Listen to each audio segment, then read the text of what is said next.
Yesterday, we left off with the man who chose to listen to another prophet instead of God. Today, we step into the moment he met the lion, and what happened next would become a powerful lesson for us all. Stay with me, because this truth will challenge everything you think you know. Perhaps he reasoned, if another prophet confirms it, surely it is safe. He would have felt relieved. Obedience is lonely. Company is comforting. Then, mid-meal, the old prophet's face changed. The Spirit of the Lord came upon him, this time not in deception, but in truth. He looked at the man he had misled, and still he declared judgment. Because you have disobeyed the word of the Lord, your body shall not come to the tomb of your fathers. The room was silent. The man of God froze. He did not argue or protest, because he knew he had heard clearly at first. He had not been confused. He had simply allowed another voice to override the first. And now heaven had spoken again. This time it was final. He finished the meal in silence. He saddled his donkey and set out back on the road. The old prophet watched him leave. He regretted his actions, but regret does not reverse consequences. The sun dipped lower as the man of God journeyed alone, every step heavier, every breath more aware. He had confronted a king without fear, but had faltered in private. Obedience in public is visible, but obedience in solitude is tested. The road curved through rocky terrain, and there stood a lion, not prowling, not stalking, standing. The donkey halted, and although the prophet saw it, he did not attempt to flee. No scream was recorded, only this: the lion struck him down and then did not eat him. The donkey did not run. The lion did not devour. They stood beside the body like witnesses. Travelers passed and stared in disbelief. How a lion can stand beside a body he killed and not eat it, or the donkey standing beside it. No bloodlust, no chaos, just judgment contained. News reached the old prophet. He whispered, "It is the man of God." And then he went to retrieve the body and buried him in his own tomb and wept. Alas, my brother, too late. But the story does not end with death. It ends with warning. The prophecy against Bethel would still come true centuries later. Josiah would indeed defile that altar. God's word remained intact, even when God's messenger failed. That is the unsettling comfort. Divine purpose does not collapse because human obedience wavers, but human lives can. Many of us would ask, why would God judge so severely? Why a lion? And why such immediate and devastating consequence? Because the prophet represented the voice of God in a compromised nation.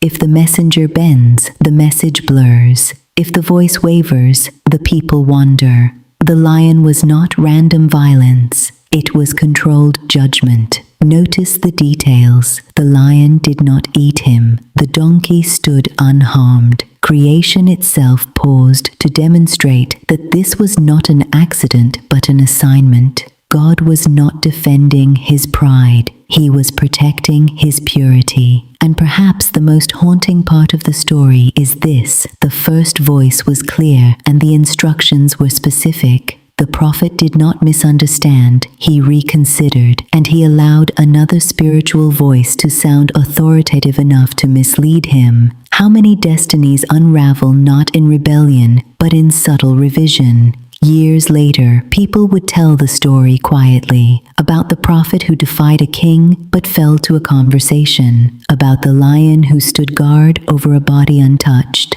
about the old prophet who lied and then buried the consequence. And somewhere in the silence between those retellings lingers a question: which voice do you trust when two claim to be from God?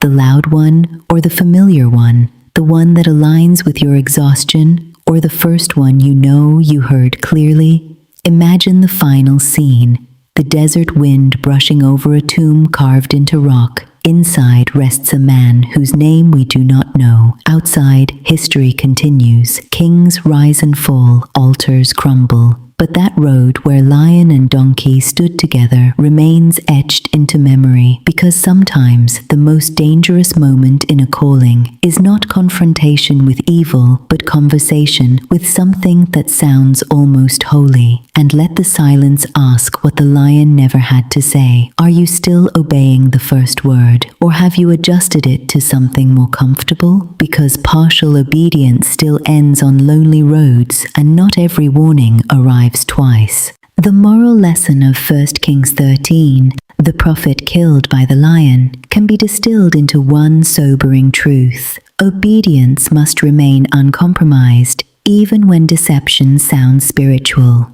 This story is not primarily about a lion. It is about authority, discernment, and the danger of revising what God has clearly said. 1. Clear revelation requires steady obedience. The man of God received specific instructions. Do not eat, do not drink, do not return the same way.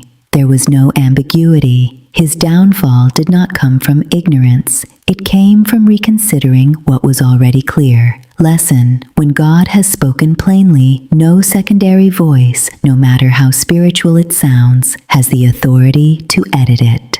2. Spiritual deception often wears religious language. The old prophet did not tempt him with sin. He tempted him with fellowship and a claimed angelic word. And this is what makes the story terrifying. The danger was not persecution from a king.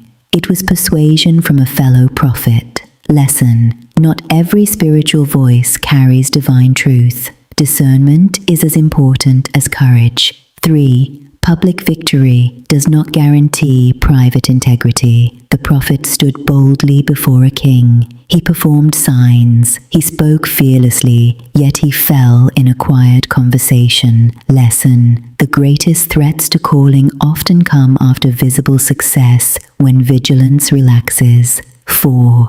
God's word remains true, even if the messenger fails. The prophecy against Bethel still came to pass centuries later. The man died. The message lived.